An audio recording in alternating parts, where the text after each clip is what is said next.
So this video is just going to be how to create a Windows cluster, basically. I was doing quite a bit of work with a client, and they were kind of discussing the high availability options in SQL Server, and it started to get a little bit fuzzy and a bit lost when it came around to anything to do with clustering, so like actual SQL Server clustering and always on with failover clustering.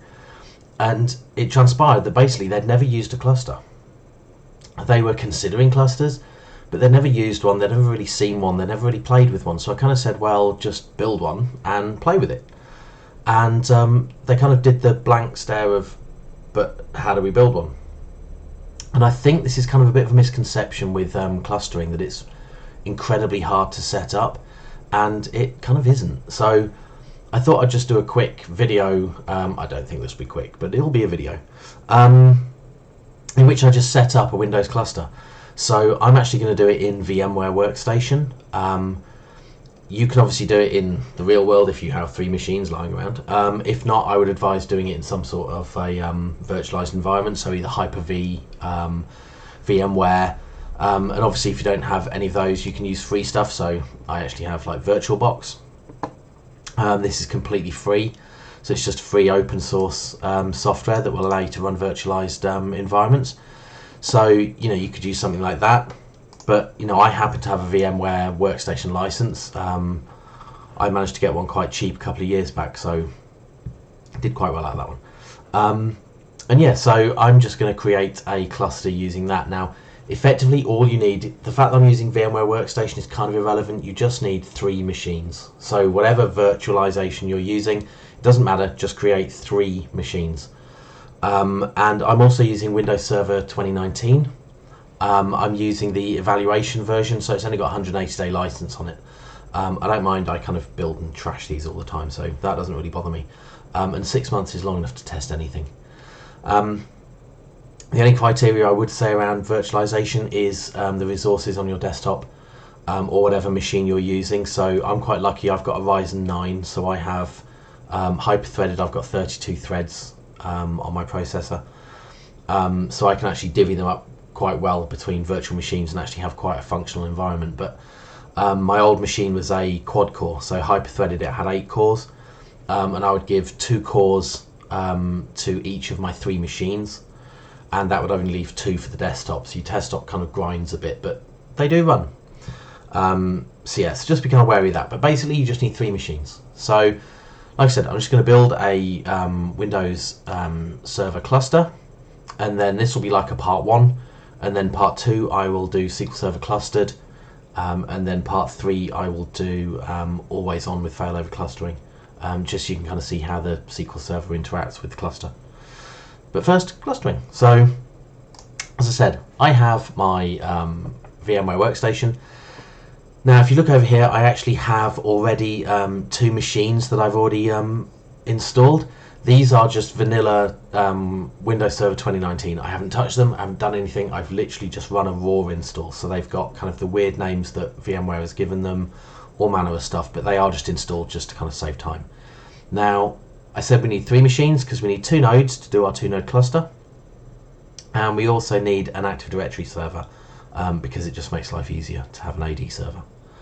So I'm actually going to install the AD server just in case no one's actually installed Windows Server 2019. It is ridiculously easy, but it's always nice to see just in case. There's also a weird quirk around VMware, which I will kind of mention. So you can see I'm using Windows Server 2019 evaluation.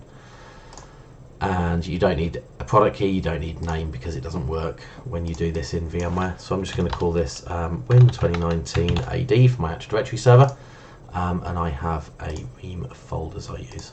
So there you go, my AD server, I'll stick it up to 2019. Okay, I'm happy with 60 gig as the disk size, that's fine by me.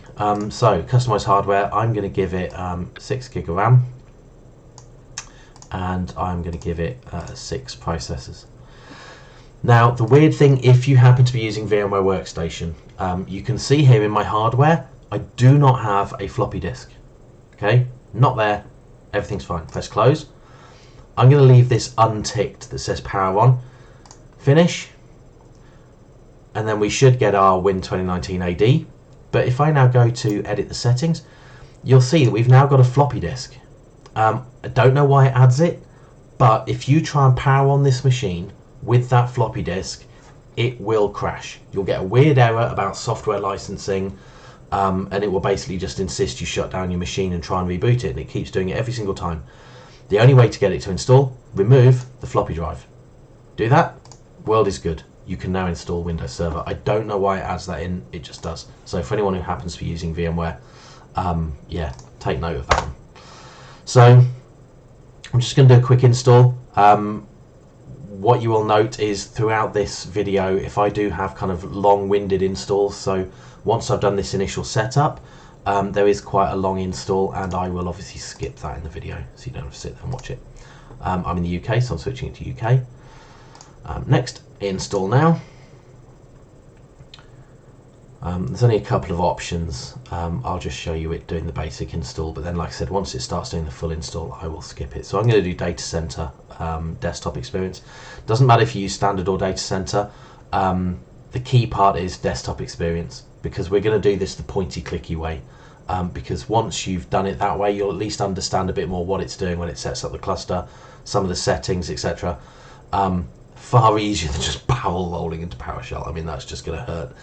It's not necessarily easy to see what PowerShell's doing, so having kind of done it pointy clicky means that if you do move on to PowerShell, it's much easier to cope with. So definitely do desktop experience, accept any license terms, custom install, and now it'll say basically we've got a blank disk because it's a VM, so we want to kind of partition it. So new partitions, say OK.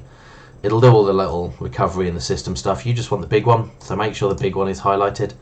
You no longer need to format these. You can just press next, and Windows will just start pumping files in and installing. And literally that is now it. This does take a few minutes, so I'm not going to kind of sit here and wait for it while you guys watch. So I'm now just going to skip ahead to when this has finished, and it will then boot into Windows. So in a minute. This is nice and quick. I have to sit here watching this.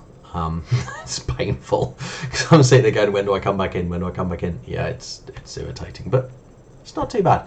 To be fair, that Windows install is probably only about 3 or 4 minutes, to be fair anyway. It's pretty quick. It's quite a lightweight server these days. So this will now reboot, and it will reboot straight into the splash screen rather than a black screen. Oh, now we're going to do another reboot, and hopefully when this comes back up we will have Windows. And then what I'm going to do here, because I'm on VMware Workstation, I'm going to install my VMware Workstation tools, just because otherwise you get this little square. So you can see the square kind of this way-ish, that way, there we go. And it's not kind of full screen, which is a little bit irritating, so type in an admin password. So yeah, so you can see it's this very small screen. If I actually put VMware tools on, we can fix that, so I will do that shortly. Okay, so that's it. That was the install of Windows Server. Now, this is going to be an Active Directory, so yes, we want this to be discoverable everywhere, otherwise that would be pretty poor effort. I'm going to close this, and I am going to do install VMware tools, and we should see a little pop up just above the data center evaluation licensee doofer. There we go. So I click that, and we're going to run VMware tools, and I'm just going to do a basic install of this. Nothing special, nothing spangly, just typical install. So just a lot of next, which we'll do a lot throughout this demo. This isn't going to be kind of how you set up a cluster for a production environment. This is going to be mostly just getting it working in a dev environment, so you can play with how SQL works and how the clustering mechanism works in kind of a devy way. I'll explain a few things that can be production-y, but yeah, generally this is just going to be a kind of mess environment, so you can build it up, tear it down, muck about with it, that kind of thing. So VMware tools are now installed, so you can now see I've got a much bigger work area. And what I'm going to do now is I'm just going to make it full screen so it's a little bit clearer. So first things first, we have now just got a fresh, clean install of a machine. This is going to be our Active Directory server. So first thing I do want to do is I want to go here and type this PC. Right click Properties, because I don't want this computer to be called Win-AB0118R64H9. So what I'm going to do is I'm going to change the name, and I'm actually just going to call it Win 2019 AD, exactly as per the VM file. So I'm going to do that. It's going to insist we reboot once we've renamed it. I'm not going to reboot because the other thing we want to do is we need to play with our network. So I'm going to do restart later, and I'm also going to go here and then just do control panel, network and internet, network sharing, and then you can see here where it says connections Ethernet. I'm just going to click that. Now we want properties. It's a bit of a down a rabbit hole for this thing. We want TCP4 properties, and this is the window we're looking for. So basically, because this is going to be an AD server, we need it to have a static IP address. So we're going to have to give it a static IP address. Now, if you go to your command prompt and type ipconfig, okay, we can see up here that we have a default gateway, which is 192.168.1952. So we're in the 195. I've forgotten the word, but we're in the 195 bit of IP address. And so what we're going to do is we're going to use that subnet, and that's what we probably want. So yeah, so I'm going to use that. So what we're going to do is I'm going to give it 192.168.195, and I like to call mine 199. I don't know why, it's just habit. So the default gateway I'm going to keep exactly the same, which is 192, which we just saw from the ipconfig. And DNS servers, I'm just going to use itself. So I'm literally just going to point this back at itself, which is fine. Okay, so we're going to close that, close that, close that. And now we're just going to reboot this so that those settings take effect. Luckily, it doesn't take long to reboot these things. And then when it comes up, it'll be named correctly. It'll have the correct IP address that we want. Now we can start setting up our Active Directory server. Okay, so that's back up. Passing Control-Alt-Delete. And what we're going to do now is set it up as an Active Directory server. So Server Manager will pop up. And we have to wait for this little blue thingy to go across. It's basically just loading. There we go. When that's finished, now you can start clicking things. Otherwise it throws a hissy fit and says, I haven't finished gathering information yet, you can't start clicking stuff. So skip this page by default.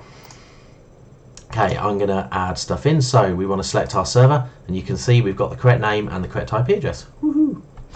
And that's the one I'm going to use. So I'm going to leave that selected. And I want Active Directory domain services.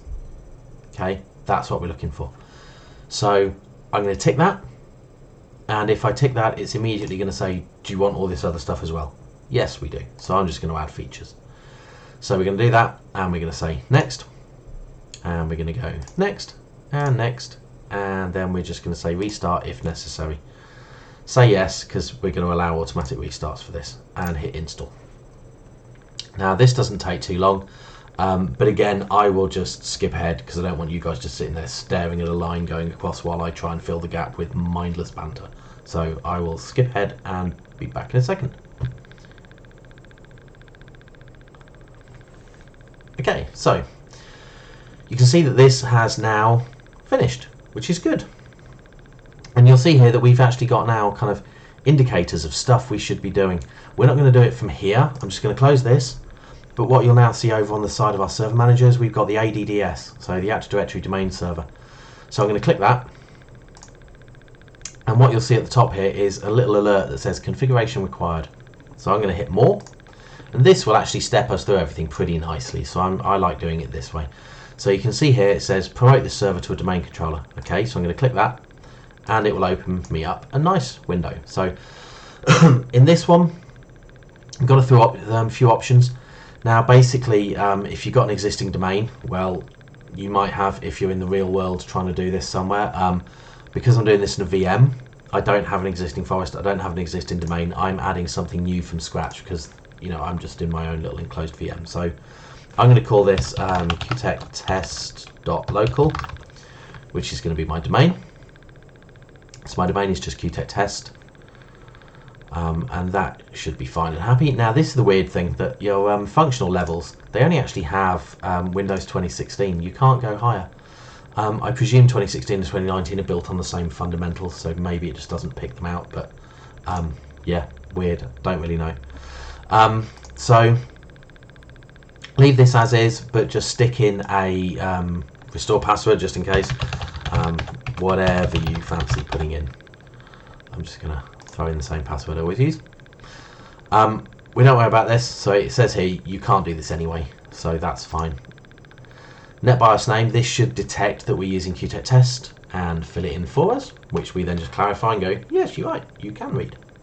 And then we just skip ahead, there you go, so that's fine, we're on Qtech test. Now it will suggest where we actually want to kind of install it, so where we want to put the databases for the Active Directory. So mostly people watching this are going to be SQL people, so database log files, fair enough. If you want to put these in places, go for it. That's up to you. I mean, that's kind of a production decision, really. This is a test environment. I don't really care. It's also on a VM. I only have a C drive, so I'm not really that fussed. I'm just going to go, yes, that's fine. Now it just goes, is everything all happy? Is all set up like you want? You can go, yeah, fine, and hit next. But actually, if you want to kind of do this over and over, and you want to tear this all down and rebuild it again, time and again, you've actually got the option of view script. And if you do that, it will actually give you the PowerShell that will actually just do everything I've just pointy-clickied.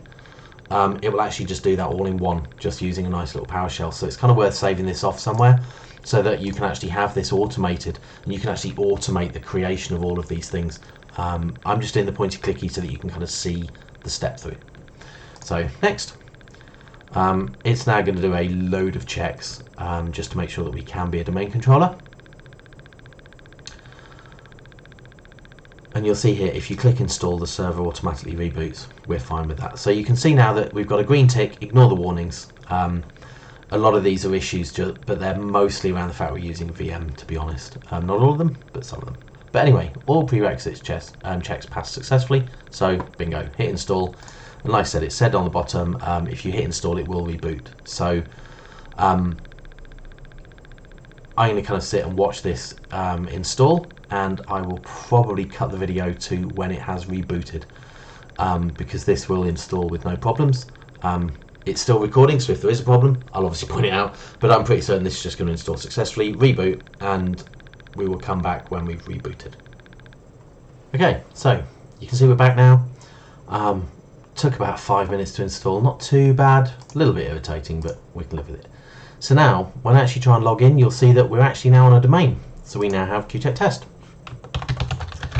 So if I put in the same admin password, don't worry about the fact it's now on a domain. It kind of migrates the admin account with it, so it keeps the same password. So we're now logging in as a domain admin. All is good. So we're now on a domain, we're happy, the world is good. Okay? So what I'm going to do now is I'm going to move away from this server. We've now got our Active Directory set up. In kind of a real world environment, you would obviously now start adding accounts and other things. For the sake of this being a demo environment, I'm literally going to use everything as the administrator access. I mean, I know that's ludicrous in the real world, but if you want to kind of test it and see what levels of access you need for certain things, etc., then by all means go ahead, start adding users in and all that kind of stuff. But for the sake of this, just to get a cluster running and show you how to build a cluster, I'm not going to go into what Active Directory is and how it all works. So I'm just going to leave the admin account alone and just use it for everything.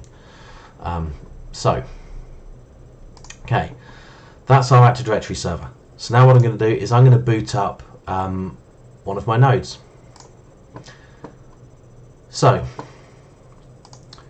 like I said, this should be a vanilla install. I believe I put VMware Tools on it, but I don't think I've done anything else to it yet. So it's got VMware Tools because it's splayed out. So we're now going to log into this with our local admin account, not the domain one, because we're not on the domain yet. So this is now just a plain vanilla install server. So what I'm going to do first of all is same as I did with the other machine, is go to this PC, right click, properties, and I want to change the name. So basically I want to change its name. So I want this one to be node 2019 A1. And for the moment I'm just going to do that. I'm not going to join the domain at the same time. I like to do things kind of in steps. So I'm going to name it first, and then exactly the same as I did with the AD, at the same time as I name it, I'm going to change all of the IP configuration. So that's okay. I'm not going to restart now, I'm going to restart later. So I'm going to go back to Control Panel, go to Network, Network and Sharing Center again, back to the Ethernet, click that, click Properties, TCP/IP4, Properties, and we're back. So now we stick in the IP address because we want this to also have a static IP. So I'm going to do 192.168.195, and this one I'm going to do 201. Now I've skipped 200, but I'm going to use that for the cluster itself. For the nodes underneath, I like to do them this way. So I've got 199 for the domain controller, 201 for node 1, 202 for node 2. You get where I'm going with that. So default gateway stays the same, which is 2. And then my DNS is going to be the 195.199. That's going to point to my domain server. So that's fine, that's now set, and now I'm going to reboot it, and then when it comes back up, I am then going to connect it to the domain, and then I'll do exactly the same with the other node as well, so that then we'll have two nodes, both named correctly, both with the correct static IPs, and both of them on the correct domain. So let's just log back in here. Okay, and scrap Server Manager because I don't need it. There we go.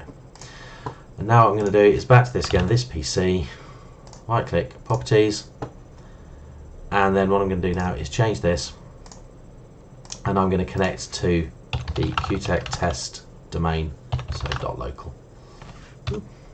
Okay. And you'll see it'll ask for the, I can't type and talk at the same time. It'll ask for an admin account that lets you join the domain. We know that we've got an administrator account, so we can do OK. And welcome to the domain. That's it, we're now on the domain. We need to restart, but we're now on the domain. So I'm going to do restart now. And we're good. When that comes back up, that will be on the domain. We can still log in with our local account, the local admin account. We don't have to switch to a domain account, but the computer itself is now registered on the domain. So that's all good. That's what we want. And now what I'm going to do as one last thing here is I'm going to start it installing the failover cluster service. So we'll let Server Manager come up, and we'll let the little blue thing go again until it disappears. There we go, it's gone. So now we can do add roles and features.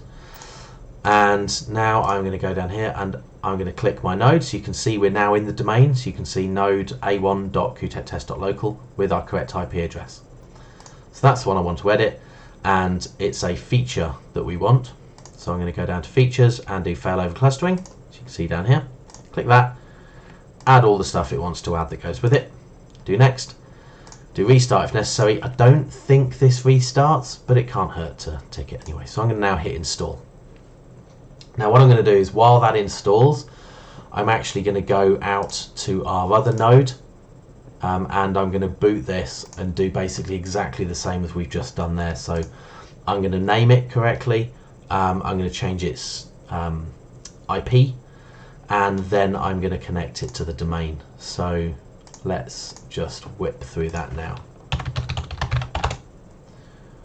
Okay, so we're just going to go straight to this PC, Properties, and then in here we are just going to do change settings. We're going to go to change, and we're going to call this node 2019 A2. We're going to do OK. I said it's going to throw a hissy fit and want to restart. We're just going to do restart later and change the IP. Okay, yep, and close, restart later, back to control panel, back to network, network and sharing, Ethernet, properties, TCP/IP4, properties, and then we're going to set these 192.168.195 and 202 to follow the same convention as before. So 195.2 is the gateway, and then point this at our AD server. Okay, so now we've done that, I'm going to boot it. And this won't take long, and then when it comes back up, I'm going to join this back to the domain. And then once this is on the domain, then I will install the failover cluster services. So let's log back into this. Okay, go here, this PC, right click, properties, change settings, and we are going to go onto a domain, and we're going to go to test.local. Okay, it's going to ask for our admin account again, administrator. Okay, and that should then, yep, welcome to the domain. And then it's going to want to restart now, so let's let that restart. Again, doesn't take long, and then when it comes back up, I will put failover clustering on it. So you can see so far this isn't really that traumatic. It's basically just a nice little pointy-clicky adding a couple of services and roles. We're not really doing anything scary. Let's go back onto this. Okay. Got to be careful. I tend to mumble my password. I kind of use that password quite a lot, so I don't really want to mumble it audibly on the internet. Let's just put it that way. So we wait for this to go across. Disappears. Add roles and features. And you can see we've got our a2.qtech so that's all good. It's in the domain. It's got the right IP. So now we're going to go down to features, and we're going to add failover clustering. Yes. Next. And I'll do restart. Like I said, I don't think it does restart for failover clustering. And I'm going to leave that. So while we're here, we'll go back and check on this one. Okay, it probably did restart because it's thrown us out. Either that or it got bored of waiting. Let's log back in. Okay, so yeah, so it did restart because we've now been kicked out and gone back into Server Manager. Okay, so we're now basically ready. Once the other machine, this will just quickly finish and then it will close. So once these two have both got there they go, installation succeeded, so we can close that. Let's see what this one's up to. This one's rebooting, so this one's nearly done as well. So let's leave this one open for the moment. We'll close Server Manager, go to Node 2, wait for this one to come back up. Hopefully it won't take too long. There we go. And we will log into this and let it just finish up. Okay, so hopefully this will just open and then finish up.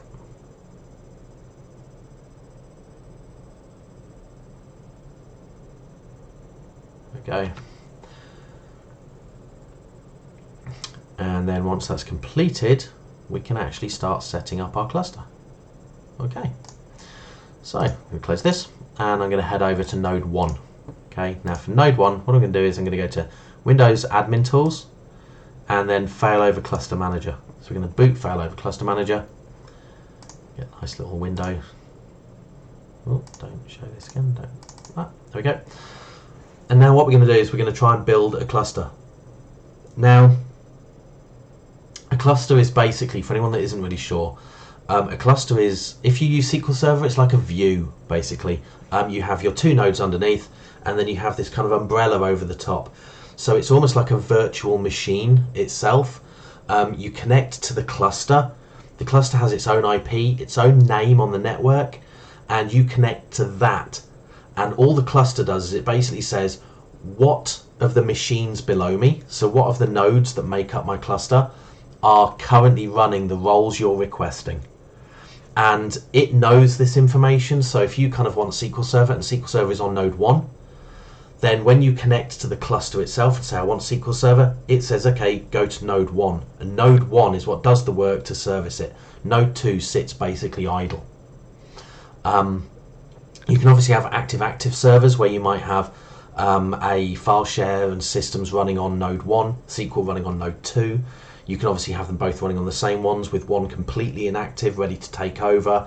So you can have them kind of set up like how you like, but the cluster itself is what manages these. So we're now going to build the cluster. First thing you have to do is validate your configurations. Basically, Windows will do a load of checks and say, is your node configuration valid to build a cluster? So what I'm going to do here is I'm going to look for my nodes, which is called node. It's looking, I've logged in as a local admin, so I don't have currently domain rights with this account. So it's asking me for a domain account that I can use to go scanning the domain. So I'm just shoving that in. So now you can see here we've got both of our nodes. I'm going to add both of them. Okay, so they're the two nodes I'm using to build my cluster. If you're messing around and you've got, like I do, like a 32 thread processor, you could have like 10 clusters. I mean, why not? Or either 10 nodes within your cluster. So yeah, knock yourself out, but I'm just using the two. So I'm going to build this up and run all tests. You want it to run all tests. Continue. So while this is running, just to kind of clarify, this is going to run loads of tests that will all pass except for a few. There's a couple that just plain won't, but they will not hinder you creating a cluster. There are some that are catastrophic, some that just come up as warnings. The warnings will not break it. Now you'll see here it hangs a lot on validate network communication. This will fail. Now the reason it will fail is because a cluster by definition should have redundancy. I mean, that's the point of a cluster. You've got multiple nodes to start with. So what you should really have is effectively, let's just imagine it as two network cables running between your two nodes. So in my case, I've got two nodes, I should have two network cables running between them. Therefore, if one network cable goes bang or one of the ports goes bang, we've still got communication. And obviously I'm in a VM network, so I've only got one connection, so it doesn't like it. But you'll see here it says testing has completed. You should review the warnings, but you know, otherwise you're good. Now, to clarify, in production, it says here a cluster solution is supported by Microsoft only if you run all tests and all tests succeed, with or without warnings. Okay, so a warning is fine, but if anything fails, bad, big red flag, Microsoft will not support it.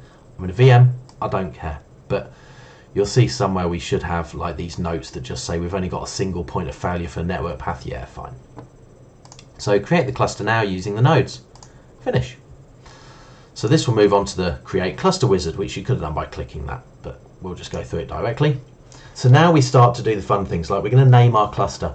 So I'm actually just going to call it cluster 2019A, because it's made up of node 2019 A1 and A2. So I'm going to call it cluster 2019A.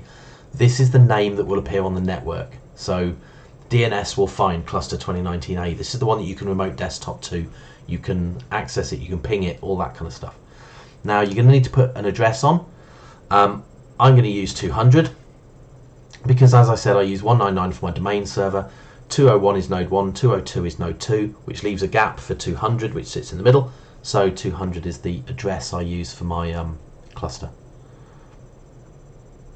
It just makes it easier to remember when you're playing with this. So we're all good. There's a little tick box here that says add all eligible storage to the cluster. We don't have any. So we'll leave it ticked anyway. It's not going to do anything, but we don't actually have any. If you did have shared disks, this would add it. Now, in order to do a SQL Server clustering, I'm going to have to add shared disks, which I will do after I've created the cluster. But for the moment, we don't have any, so yeah, we'll just leave it. Now, this will happily sit here and create our cluster. Now, like I said, I don't have disks, but I will add them next. So I'm actually just going to add them separately to this main event, just so we can see it kind of step by step. So finish, and now what you'll see is the window will change, we'll get a bit of a thing, and now you've got over here your cluster 2019a.qtet test, so it's on the domain, it's basically a VM, and we now have our cluster. You can see the IP address of 200, and that's it. We have our cluster. We can now add nodes to it, we can validate that it's still there and alive and other such things. We can basically do stuff. This is now an active cluster. Okay, cluster's online, we could ping it, world is good. Okay, so that is us creating a Windows Server cluster. I'm going to clarify at this point that what we've created is a dev environment, play at the moment cluster. This has two nodes in it. By definition, one test you cannot do with this is the pull the plug test. The way that quorum works within a cluster, you have to have voting rights between the nodes in your cluster, and they basically vote to say who owns the cluster. So in a DR situation, if something crashes, something goes wrong, they basically all have a vote to say what happens to the cluster. Now, in a two-node environment, each of them has one vote. So you can't have a situation where you have one vote each and they each have a vote and each goes, well, this is mine, because you'd end up in this what they call a split brain, where both sides of the cluster think they're alive and running. So if one goes down, one still only has one vote, so it can't take priority. You have to have basically an odd number of votes, or it's set up nicely so that you don't get this kind of half and half. You have to have more than half of the votes still active in a cluster for a cluster to remain alive. So in this scenario, we've got just two nodes. If I pulled the plug on one node, the cluster goes down, because the other one on its own will just go, I know there's something wrong, but I can't take ownership. So it just shuts down. You lose your cluster. If you want to play with this, because I'm not going to do this now, this isn't the point of this video, and I don't want the video to drag too long. You could add a file share, for example, and just add a file share to the Active Directory server, point this at that, and basically just say, use that to validate a vote. And therefore you've now got 3 votes, so it acts as a witness, a quorum witness, and effectively you've now got 3 votes within your cluster, and therefore if you do want to do the pull the plug test and actually just power off one of the nodes, it will keep running and all the roles will switch to the one that's still alive, and it will stay up and your cluster will work. You then just boot this one back, it comes back into the cluster, and you're all good. So if you want to do the pull the plug test, add another witness in, add some sort of voting mechanism into the cluster. Just 2 nodes won't do it, but I'm not going to mess with that currently because, like I said, too much faff for the moment. Now, if I click on nodes, you'll see we've got both of our nodes. They're both up, they're both fine. All is good. You can see they've both got 1 vote each, which is the exact problem I was just kind of explaining to you. So we have no storage. Okay, this is kind of the key bit at the moment, is we have no storage. Now we want storage. If I do add disk, it's not going to work because we don't actually have anything that we can use. So what we're going to do to get this working in a VM environment is I'm going to go back to my Active Directory server. And what I'm going to do is I'm going to add role and feature. And I'm actually going to go in here and I'm going to add, in features, I'm going to add the... Where is it? It might not be in there. It might be file and storage. Okay, it is. I'm going to add the iSCSI. Okay, so I want to add the iSCSI targets. Now, a good way of doing this is you go to File, Service, and Solutions. You then click on the iSCSI option. And you'll see here we've got to install the iSCSI target service. Click this. And it will actually go straight there with it ticked. So you know exactly which one you need to tick. It will do it for you. Press next, next, restart if needed. This I'm 99% certain isn't needed, but we'll do it anyway. So this will install the feature, and the iSCSI will just allow us basically to create a shared disk. So it creates a virtual disk that allows multiple access. So we can leave it on our Active Directory server, and each of our nodes will be able to access it at the same time. So connect to it at the same time, so that we can use it as shared storage for our cluster. Okay, so this has now succeeded, and now you'll see the message has changed to create a virtual disk, start the disk wizard. So I'm going to start the disk wizard. So you can see here we're going to run it on our AD server. It's not clustered, we're just going to run it on that. Now you can say where you want this. It's got a storage location. You can place it where you like by just typing in the custom path that you want this to store it in. Be sensible if you're in a production world, put it somewhere nice and sensible. I'm on a VM again, so I've only got a C drive, so I don't really care. I'm putting it on the C drive. Now what I'm going to call this is I'm just going to call this my iSCSI target, because that seems to make sense to me. So I'm just going to call it my iSCSI target, and I am going to have it as 15 gig. I don't know why, it seems sensible. I'm clicking fixed size. Now, in your world, you might not want that. You might want the dynamically expanding. However, I'm on my C drive. This is a VM. I only have the one drive. It's on my C. I don't want this dynamically expanding in case I do something stupid on my cluster. If I put a SQL Server database on it and run something daft, I will just blow out this disk and take out my AD server. So I don't really want to do that. So I'm going to do fixed size at 15 gig, but you can choose whichever one you like. They've got the descriptions if you want to read them, but I'm just going for fixed size. Now I'm going to create a new target. I should really have called the other one Nice Scuzzy Disk, but never mind. So this one is now just going to be my Scuzzy. I'm just going to do it target new because I probably shouldn't have called the other one target. I got carried away. So what I'm going to do now is I'm basically going to say, okay, what machines do I want to be able to access this? So I'm going to browse for machines and I'm going to type in node so that I can get my 2. Now you can only add them one at a time. You can't do the multiple select. So I'm going to add node 1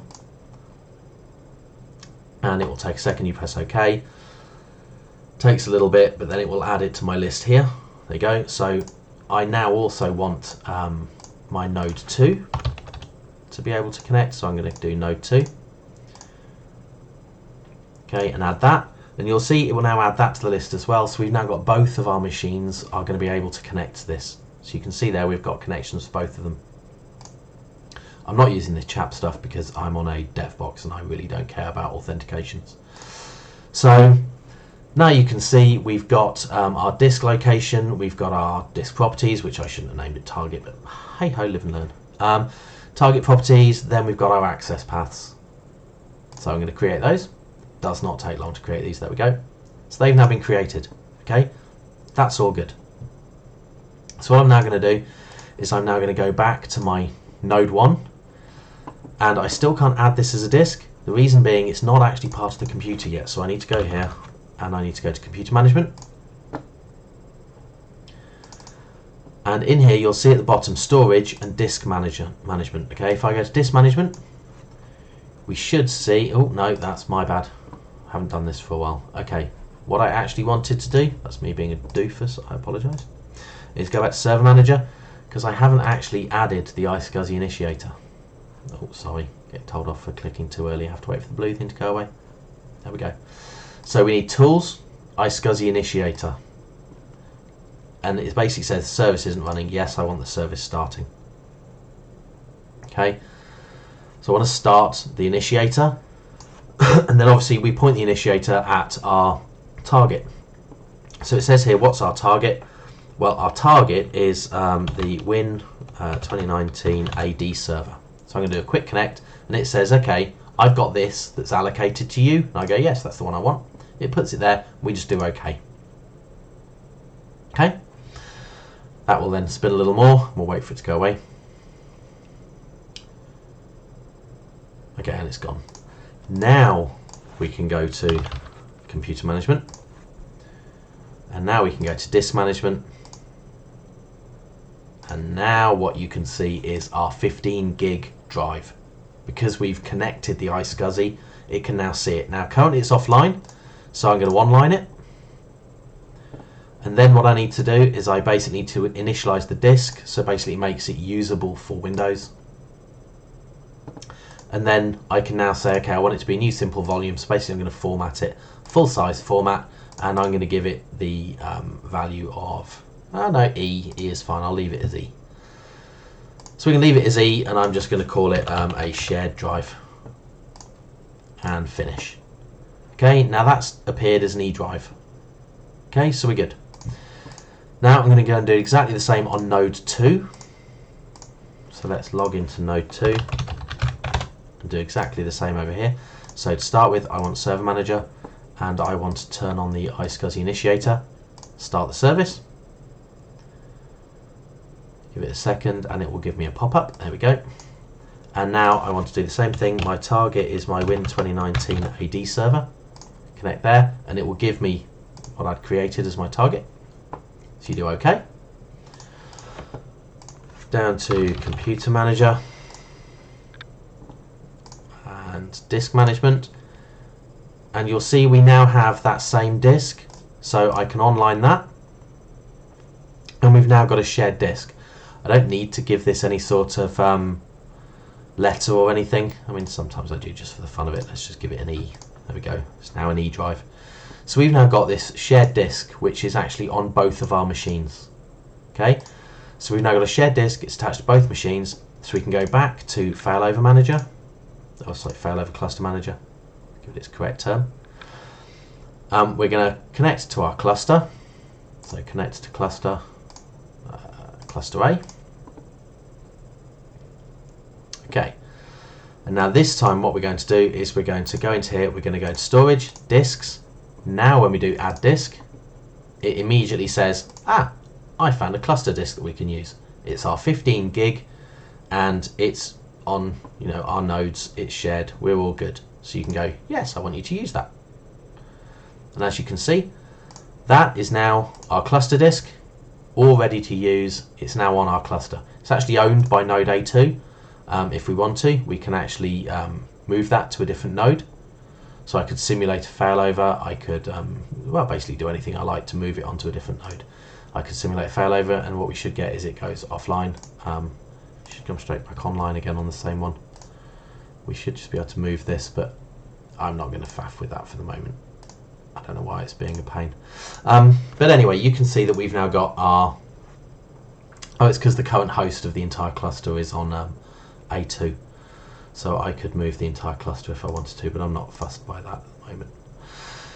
So we could try and move. I don't want to move that. I don't want to move that. We don't really have any roles. We can't really do anything with it, but we do now have an active cluster that is working, that is happy, that is actually running.